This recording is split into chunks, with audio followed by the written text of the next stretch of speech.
Il ne faut pas être comme en polémique. Dialogue les athées. Qui se ça ici dans la photo. Ne suivez pas ce que les journalistes vous écrivent des traîtres de la nation congolaise. Je vois quelques inutiles, je dis bien les inutiles qui s'appellent Congolais dans les médias, dans les X qu'on sort là-bas. Je ne vous calcule même pas. Vous devez me calculer, moi. Ce qui est important. Non? Donc, j'ai déjà tourné la carte. Vous devez suivre ce que moi j'ai dit. Moi, je ne suis pas ce que vous dites. Donc, c'est très important que vous puissiez comprendre que la carte est tournée. Nous sommes clairs avec vous là. On ne peut pas dialoguer avec des génocidaires qui ont tué tout un peuple. Ça, ce n'est pas un discours de haine. Donc, vous venez tuer des Congolais et vous espérez que nous devons causer avec vous. Et quand je viens, je dis que ça n'arrivera pas. Oh, regardez, c'est inconscient. C'est vous qui êtes inconscient, très mal éduqué de la mauvaise qualité que vous êtes. Quels Congolais êtes-vous comme des amorphes? On tue vos frères, on tue vos mamans. Vous venez nous dire que non, nous devons aller au dialogue. Dialogue avec qui?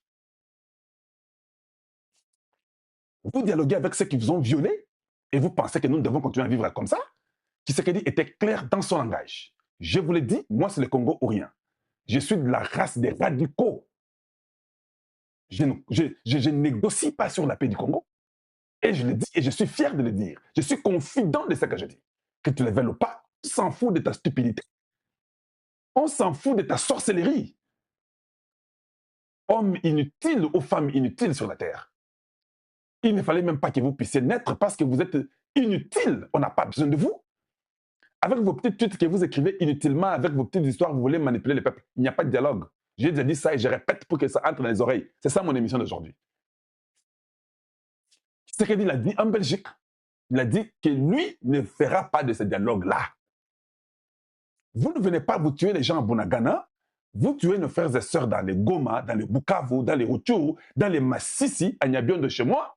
Vous tuez les gens dans les Rutshuru et les Lirangongo. Vous tuez les gens à Fizi et dans Uvira. Vous tuez 20 millions.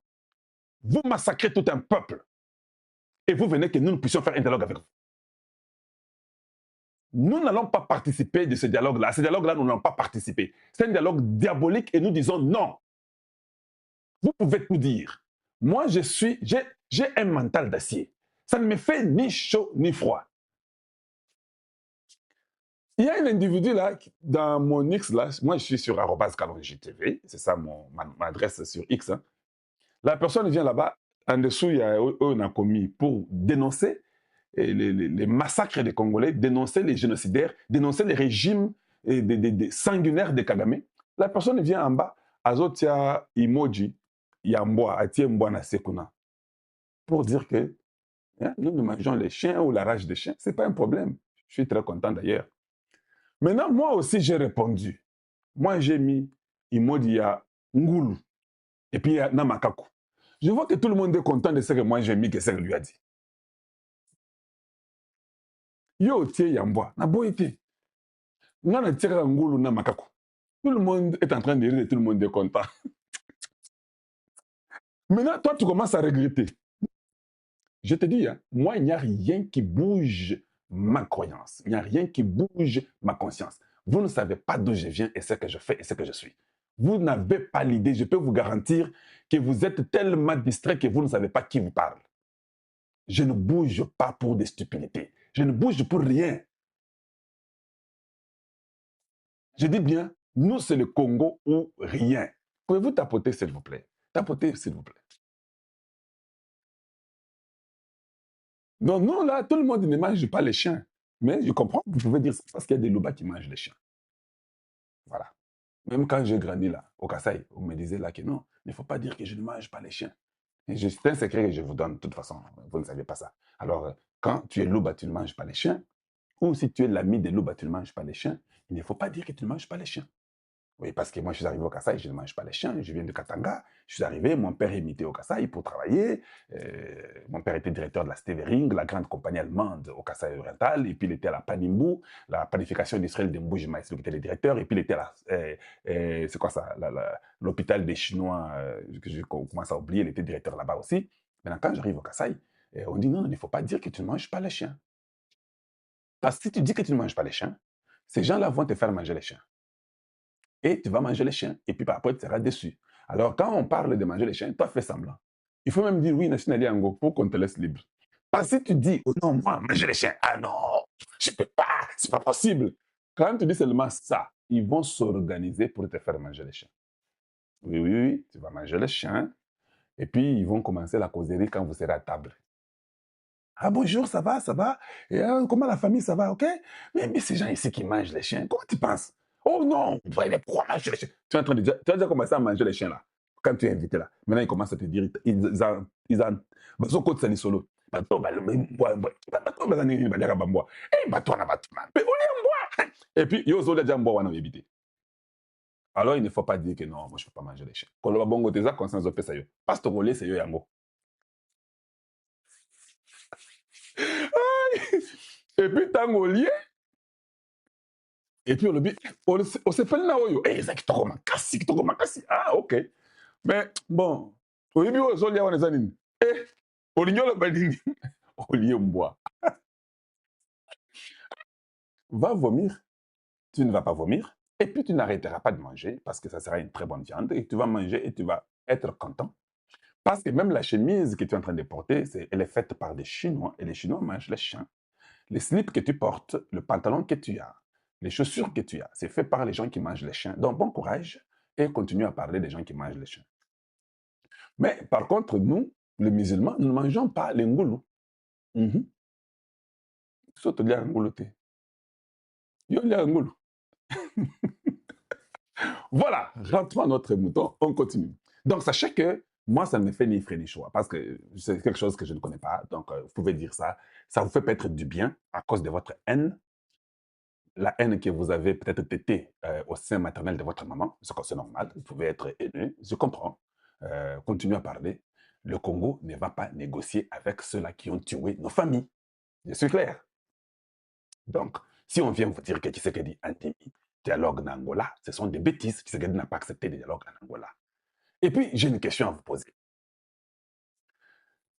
La question que je vous pose est que vous avez dit que vous serez à Kalemi, non? Ok. Vous avez dit que vous contrôlez l'Est du Congo, n'est-ce pas? Oui. Pourquoi vous voulez le dialogue? Notre question. Voilà comment vous êtes stupide. Pero Loire est venu un jour nous dire que Tshisekedi veut le dialogue en Ouganda, c'est pourquoi il va voir Museveni en Ouganda pour le dialogue. Je vous avais dit que c'était faux. Maintenant, après 11 mois de ce que Pero avait dit, il y a eu un dialogue avec l'Ouganda. Vous ne voulez pas seulement nous croire. Je vous dis, j'ai la carte de ce qui se passe présentement. Peut-être je ne vous dis pas tout. Il n'y a pas de dialogue. Donc, allez-y dormir, mangez les foufous et soyez tous d'un seul côté pour dire non aux génocidaires. Ça, ce n'est pas un discours de haine. Ça, c'est un discours de colère que tout Congolais devrait avoir. Si on a tué 20 millions de Congolais, vous ne venez pas nous expliquer une histoire. Vous ne venez pas nous demander un dialogue. C'est clair? Très clair. Aux États-Unis, je suis connu et par l'administration américaine et par les Américains. Vous êtes libre de m'accuser où vous voulez. D'ailleurs, prêtez attention parce que quand vous continuez à faire ce que vous faites là, c'est moi qui peux vous accuser. Parce que j'ai déjà beaucoup d'éléments que je peux vous accuser. Tout ce que vous écrivez sur moi n'est pas vrai. Si je prends un avocat, je dis que prenez les éléments ici, j'aimerais que vous puissiez poursuivre ces imbéciles ici. Vous êtes poursuivis et peut-être vous n'arriverez jamais aux États-Unis. Tu peux être ministre dans un pays étranger, mais peut-être tu n'arriveras plus jamais aux États-Unis. C'est question seulement que je prenne un avocat. Ils disent que non, voilà ce qu'ils disent de moi. Vérifiez dans toutes mes vidéos, il n'y a jamais eu ça. Je n'ai jamais eu un discours de haine, mais j'ai un discours de colère. Et ce discours, je demande à tout Congolais d'en avoir. C'est votre droit. Parce qu'en tant qu'Américain, j'ai eu le même discours quand Bin Laden a détruit les World Trade Centers.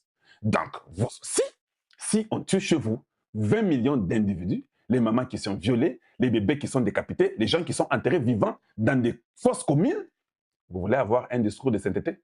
Vous devez avoir un discours de colère. Je dis bien, vous devez avoir un discours de colère, un discours de vengeance. C'est simple. Alors qu'on ne vienne pas vous raconter des bêtises sur des histoires que non. Et vous savez, et tu sais qu'il a accepté le dialogue. Il n'y a pas de dialogue, on n'accepte pas de dialogue. De toute façon, il y a 2808 qui a été déjà décidé par les Nations Unies, qui est un mandat offensif à mettre fin à la rébellion. Ils sont coincés. Baza coincé, Bayebi qui Moboulou. Moi, ils ont sauté. Vous pouvez quand même tapoter rapidement, donnez-moi ce que vous pouvez me donner, parce que je dois être déjà à la fin de l'émission. Je suis content que vous avez été très merveilleux, vous avez été nombreux avec nous, et je suis content de vous avoir chez Kalonji TV. Aujourd'hui, peut-être c'est l'émission que je ferai. Si j'ai le temps, je ferai encore, mais je ne sais pas. Mais si vous pouvez quand même partager ça, ça va me faire du bien. Partagez, donnez à beaucoup d'autres personnes et dites-leur que Kalonji est celui qui nous dit la vérité, qui ne mâche pas les mots. Et j'aimerais que tout Congolais, que vous ne puissiez pas avoir de compromis. Tshisekedi n'est pas parti en Angola pour demander un dialogue. Voilà comment eux, qui sont en train de dire qu'ils prennent Kalemi, ils veulent le dialogue. Bon, de toute façon, Tshisekedi a envoyé l'invitation comme Bozo Bisabiso. Mais refusez, non, Bobo. Bobo invitation, Bobo non. Tout de suite, vous avancez, c'est ça. Donc, l'invitation, n'a pas boui. Boloba, Boloba, Bongo, Tomona. Bando qui, des démons que vous êtes, des aventuriers, des hypocrites et des malfaiteurs, les ennemis des gens de bien que vous êtes. Vous, là, vous êtes des démons, nous serons avec vous. Nous allons nous rassurer que vous n'avez pas droit à la vie. Je le répète. Nous allons nous rassurer que vous n'avez pas droit à la vie. Tshisekedi est le meilleur politicien au monde. La chose la plus importante qu'il fallait qu'il fasse était d'avoir Donald Trump de son côté. Point final.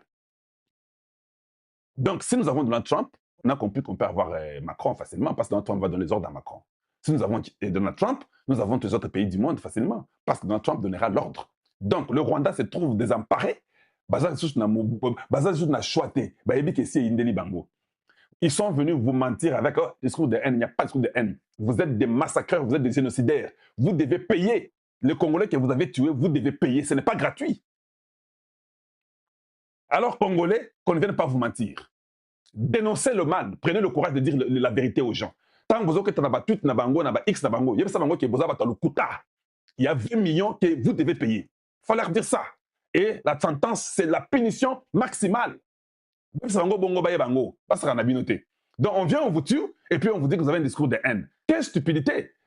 Des génocidaires, des mendiants, des criminels, des bandits de grands chemins.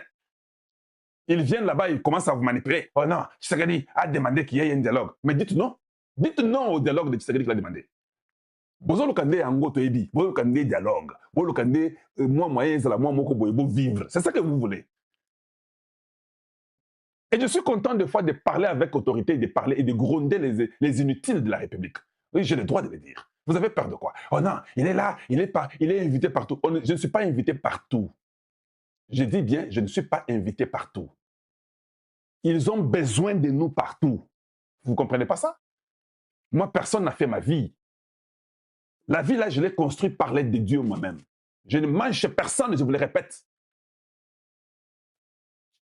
Voilà, donc prenez bon courage. C'est-à-dire que nous sommes incontournables. Parce que le Congo est indivisible. La Tanzanie dispose 12 000 hommes pour venir renforcer le FARDC. Joao Lorenzo donne l'ultimatum à Paul Kagame ainsi qu'au M23 AFC de respecter l'accord de Washington et de Doha. Ninezali kolekana. Mbote na bino ba papa, mbote na bino ba mama, mbote na bino nyonso tu bandeko ba Congolais de partout. Oyo bozali kolanda biso na chaîne na bino, chaîne na biso. Tozali na esengo koya ko partager elongo na bino ba actualité ya mboka Congo bandeko ba Congolais. Nous vous disons que c'est fini, c'est fini. Bokolo bana biso bolo bakatangu nyonso c'est fini. Mais tout le monde a quel côté, je vous dis. Awa tozali ko betela bino masolo, tozali ko passer un moment historique ya République démocratique du Congo. Pourquoi? Parce que ba événement oyo koma mikolo oyo ezali inédit, nanu esalamate. Donc c'est historique. Bana na biso bakoya bakotanga pe bakoyeba oyo ezali kolekana. Voilà pourquoi nous vous demandons bandeko ba Congolais de partout de participer à la émission Nabiso. Parce que en participant, ensemble, nous faisons l'histoire. Participer en aimant l'émission, en partageant Bandeko et par vos commentaires. Alors, Bandeko, le sujet à Tozali Kobe Trabino qui Bayi Rwanda trouble à Kosakanate depuis Banavette Oyo Mokozamboka Félix Antoine Tshisekedi Tshilombo Asali na Angola. Bazali komi poser ma question. Tu jusqu'au point où qui komona Steve Wemby ou Azali propagandiste rwandais aye kobimisa ba mensonge na liboso ba tutu. Et vous savez pourquoi ba mensonge non se bimi? C'est parce que bazali komi poser ma question.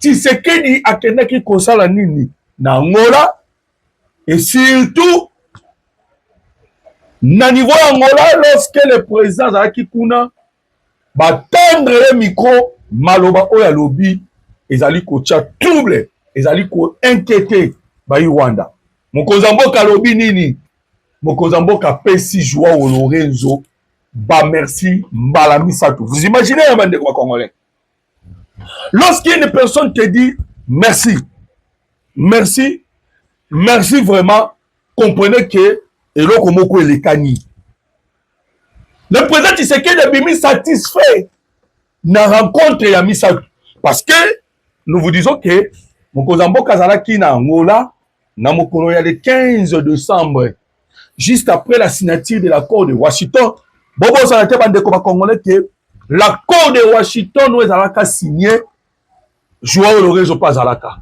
William Mobutu azalaki beaucoup de présidents africains bazalaki aussi na Moyen-Orient bazalaki wana tango mokonzi mboka azalaki na États-Unis d'Amérique et le monde Donald Trump. Alors comprenez que c'était le 4 décembre oyo signature à Washington et salamaka accord de paix. Paul Kagame aye na le 7 azui Uvira. Bande ko Congolais, vous vous souvenez que tango Kagame azui Uvira toyebisaki bino que Kagame akwei na deuxième piège. Le premier piège ezalaki kokende ko signer l'accord de Washington. Le deuxième piège au Kagame akweki nango bayi Congolais na koyebisa bino ezali la prise d'Uvira. Pourquoi? Parce que la prise ya ville d'Uvira ngoyo esalaki que les Américains étaient en colère wana koluba Marco Rubio. Marco Rubio à un moment aza lokola porte-parole à Donald Trump bande ba Congolais. Quand Marco Rubio parle, sachez-le bien que a exprimé la colère de Donald Trump. Marco Rubio alobaki nini?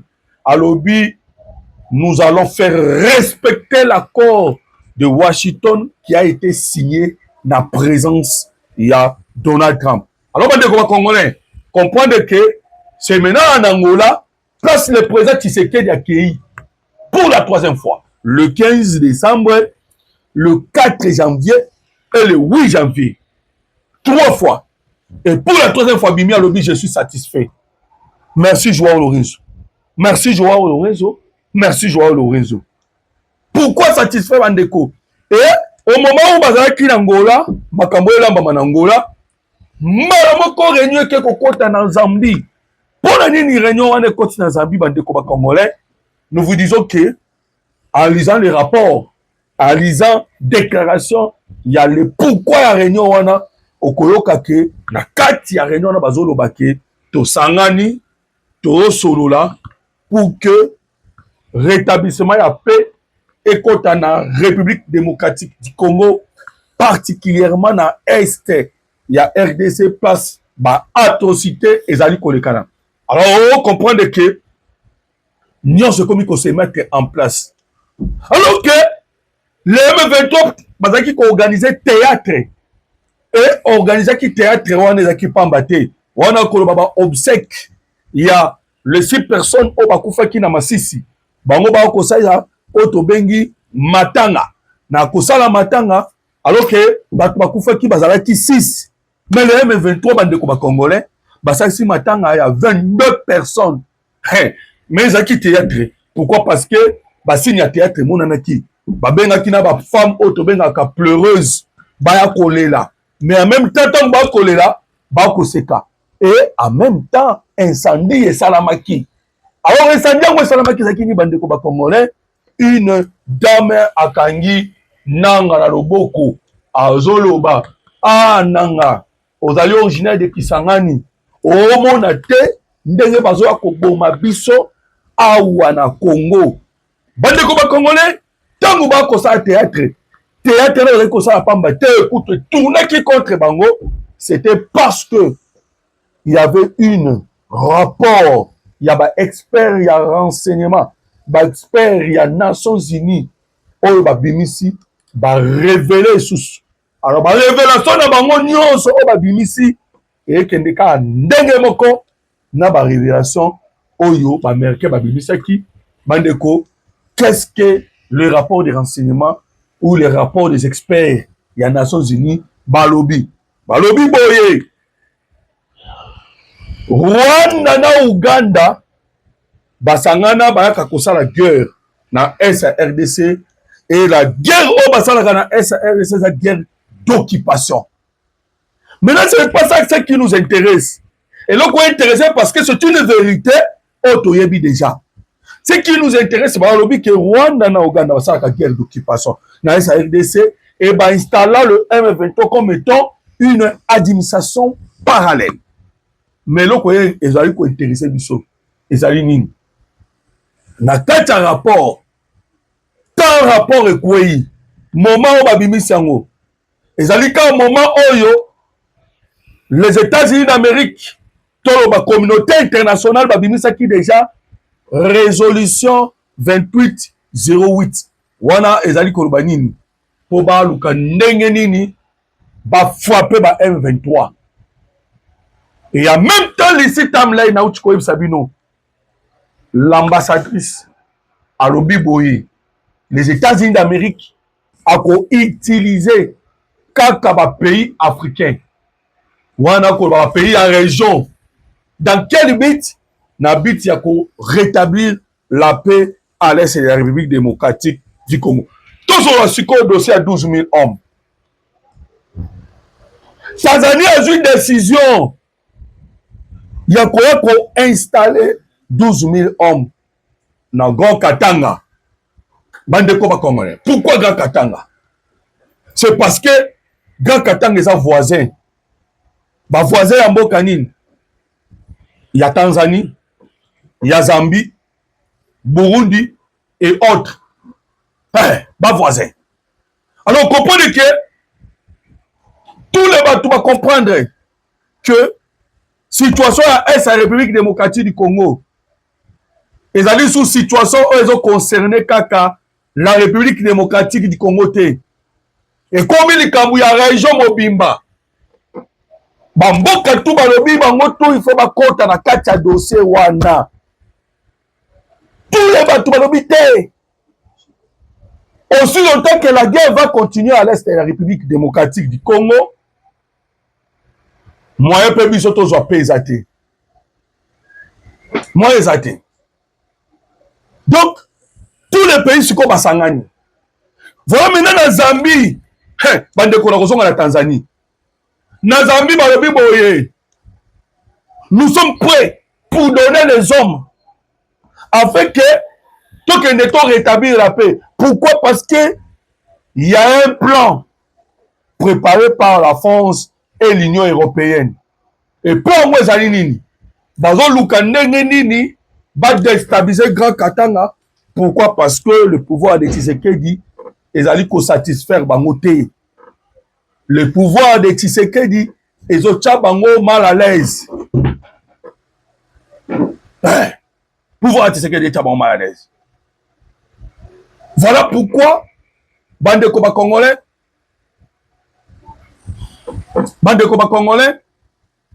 pouvoir en autres tchabango mal à l'aise. Naïlo Konin, pouvoir Tshisekedi tchabango mal à l'aise. Pourquoi les Américains demandent la tête de Chadari? Peuple congolais, depuis son arrestation, il y a des griefs qui pèsent et pas Emmanuel Ramazan Chadari.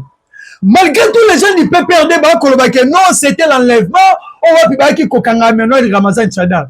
Bandeko, et là qu'on a expliqué na biso, chacune, il y a ma force de sécurité na biso, ma force de renseignement, moko na mode opératoire na ye, ayaka kokangela batu. Emmanuel Ramazan Chadari, baki kokangela sema batu PPRD na 2h du matin. Or, bato bakanaki eza CNS. CNS asalaka précisément opération de mingi na bangonga wana. Et puis il y a une disposition mon côté à loi congolaise. On lobi que en matière pénale, eza na R ou eza précis bakoya kokanga yo. Non, tellement la loi n'interdit pas. La loi ne dit pas c'est que la CNS n'a pas l'infraction, n'a pas commis une infraction d'appréhender ou d'arrêter M. Emmanuel Ramazan Chadari.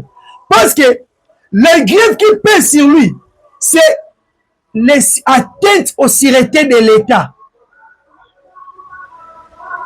Selon nos informations, Ramazani Shadari coopère avec le M23. Donc, M23 à Kinshasa, branche politique de Kinshasa, comme opposition masquée, Emmanuel Ramazani Shadari. Et puis, branche armée, ouais, Simbi Mobondo, ouais, ils ont financé, ils ont passé dans Misolo, ouais, ils ont passé dans Baraché à Kolia, ravitaillement d'une manière, Yakolia. Ce sont les jeunes du PPRD. Raison pour laquelle, après avoir comme arrestation à Fabrice Zombi, arrestation à Saddam, au chef de Mobondo, ne bango bayaki ko dévoiler certaines vérités concernant les membres du PPRD. Raison pour laquelle le PPRD toujours agité, toujours défendre M23, défendre Rwanda, défendre Kabila, on sait comment M23. Mais vous avez suivi Maman Olive. Vous avez suivi. Non, il faut prier pour les officiers Katangé, c'est ainsi de suite. Les gens ont venu pendant plus de 20 ans la carte armée. Toujours les mêmes pays. Ils ont combattu Bisso. Batouana, généraux Katangé. Batika la copé sa solution. Babandi okwe sabunagana bakomi lelo tina Uvira. Lorsqu'il y a des arrestations et vous dites que on est entré,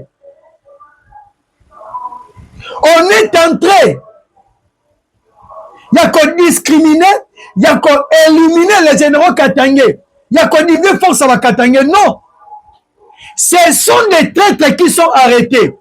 Le général Edi Kapen, l'homme qui a réarmé et qui a remercié tous les officiers et les militaires qui sont précisément au Grand Katanga. Il n'est pas Katangé. Alors pourquoi on n'a pas arrêté? Mais c'est le général Edi Kapen. Seulement des Yav, des John Numbi qui ont fui, ainsi de suite. Parce que tous ces hommes-là sont des traîtres. Sont des traîtres. Et États-Unis d'Amérique, pendant que Shadari est arrêté, États-Unis d'Amérique a saigné Moutounaï. Pourquoi? Peuple congolais, likez, commentez, tapotez, s'abonnez massivement sur tous les chaînes où vous avez mis dans Kolanda Bisso. Bandeko, Boabi dossier ya Kamwena Sapou. Boabi les deux experts américains. Obabomaka. Namakamwe ya Kamwena Sapou. Zela Katalai, non sous le nom m'échappe. Tous les rapports des Nations Unies, et là qui sait que les commanditaires numéro 1 c'était Kabila, mais mon tour exécuteur qui plan Wana, il y a comme expert des Nations Unies, c'était M. Emmanuel Ramazani Shadari. Pourquoi? Parce que c'est lui qui était le ministre de l'Intérieur à cette époque. Voilà le peuple congolais. Et maintenant, aujourd'hui, les décisions sont déjà prises par les États-Unis d'Amérique de demander que va offrir bango holocauste on a comme Emmanuel Ramazani Shadari. A expliquer na bango makambo ya Kamwena Sapou bandaki lolenge nini, batwala bakufaki lolenge nini, parce que il y avait des fausses communes ouais seulement na matinetanga Kamwena Sapou. Mais tellement fatigué travaille avec les Américains, en attenté, il y a qu'on refusé, ils ont demandé il y a des Américains. Il y a moi ce qu'on te dit, ça peut perdre beaucoup Landa Emmanuel Ramazani Shadari, kuna soki na Kosovo, c'est bien na Guantanamo. C'est clair. Ils nous ont tués, ils ont tué nos frères Luba. N'a commenté histoire à Kamwena Sapou. Et puis, vous avez dit que chef de guerre kuna. Général, vous avez dit Rwandais. Comment vous avez dit ceux qui Wengé, ceux qui Wengwe. Commandant des opérations à Kamwena Sapou. Il était un Rwandais. Et lorsqu'on vous dit que Kabila était dans ces pays pour nous infiltrer, pour nous affaiblir, pour nous détruire, non, vous êtes là, votre mandat au temps de Tshisekedi, c'est Kabila, Kabila. Mais Kabila est le mal congolais. Eh, Bandeko, vous savez que si aujourd'hui, arrêtez Joseph Kabila, Bandeko, le Congo sera en paix. Le Congo sera en paix. Bon, il y avait un rapport qui vient de sortir concernant le message Joseph Kabila. Qu'est-ce qu'on a dit dans ces rapports? Rapport, on est le Bisoboy. Si on arrête Joseph Kabila, les réseaux de Joseph Kabila seraient totalement détruits, seront incommuniqués. Bon, on dit pourquoi? Bandeko, Bolandanga, religieusement, n'a pas expliqué le réseau Kabila. Tant que on a Jean Soros, tant que on a Dan Getzler, tant que on a Français, tant que on a quelques pays européens tels que la Pologne, Bandeko, ce sont des branches au Wapi et Simami na Simaya Kabila. Même si le Rwanda, l'Ouganda, le Kenya, le Soudan d'ici et Simami na Mukongo ya Joseph Kabila, comment? Bomoni bango nyonso, tellement que Kabila était l'un des présidents Oyo a dirigé la République démocratique du Congo. Oyo a zone nationalité fallacieuse, nationalité ya Moyibi na kati ya mboka oyo, mais lui qui était rwandaise. Tous les messieurs Baden Getzler, tous les missions Yaba Jean Soros et Simbami na Mukongo na ye. Bangunus Badiembela na sima na ye. Alors, ceux qui mokangi le Joseph Kabila na kati ya mboko oyo, et aux alokwa l'issession de la Bible, on frappera les bergers et les brebis seront dispersés. Parce que Moutassimi va pas la c'est lui. C'est lui. Alors, tellement Kabila, il a les racines principales. Il faut les couper. Et puis, tous les racines où ils ont des principes, ainsi de suite, et qu'on a la couper. Les forces de Kabila viennent et perdent Batouana. Minero nyonso bango bazwaka. Et où t'en as c'est mon Kabila. Yango moni. Kabila sera qui tour à monde. Moi, dans un coup de l'obaki yango. Va soutenir bango pour la Kolongola Tshisekedi na pouvoir. Et puis plusieurs pays africains et répondaient bango boy. Et l'obi, mais toi Corneille Nanga, toi Joseph Kabila, là en RDC il y a la démocratie. C'est toi qui avais organisé les élections. Et c'est toi qui avais proclamé mais c'est Tshisekedi président élu de la République démocratique du Congo. Et le président Tshisekedi a organisé aussi les élections en 2023. Là où nous les avions vu que le président Tshisekedi a gagné les élections en 73%. Comment on peut vous soutenir tandis que votre constitution ne permet pas et puis si il y a qu'on soit pouvoir dans la Minduki. Et Bandeko, presque en Afrique, dans le monde, va refuser qu'on pèse à Kabila ou Ezara qui soutient au Bandeko Luka. Va refuser qui totalement. Il y a un peu de soutien au Bandeko Luka. Si quoi Baden Getzler au Bomoni, minero nyonso badondo ranango, bazwango na siamo konga Kabila, bazwango na siamo konga ba Rwandais. Donc, ceux qui te le pour la Kabila, parce que nous avions vite compris que c'est lui qui est le mal principal de la République démocratique du Congo, tant qu'il était l'agent de M. Paul Kagame au sein de notre pays. On va les matraquer, on va les écraser à tout moment. Peuple congolais, concernant maintenant les paroles du général Edi Kapen, le général Edi Kapen au Grand Katanga a sangissaki plusieurs militaires. Premièrement, n'a qu'on remercier Bango et deuxièmement, n'a qu'on réarmer moral na Bango. Alors, na Bango, je vous félicite Je vous remercie. Na preuve ya maturité, na preuve ya patriotisme, o bolakisi na biso. O ezali mboka na bino. Boboyi kokende na molongo ya batraître. Boyebani solo kobatela o ezali katanga moko ya province ya République démocratique du Congo. Et puis bon continuer toujours à sécuriser la Tanganyika pour Monguna à côté parce que boyebi que appel mo que ça déjà lancé depuis longtemps que la Tanganyika bakoye komona masuwa mon côté etambola sans l'autorisation du gouvernement congolais.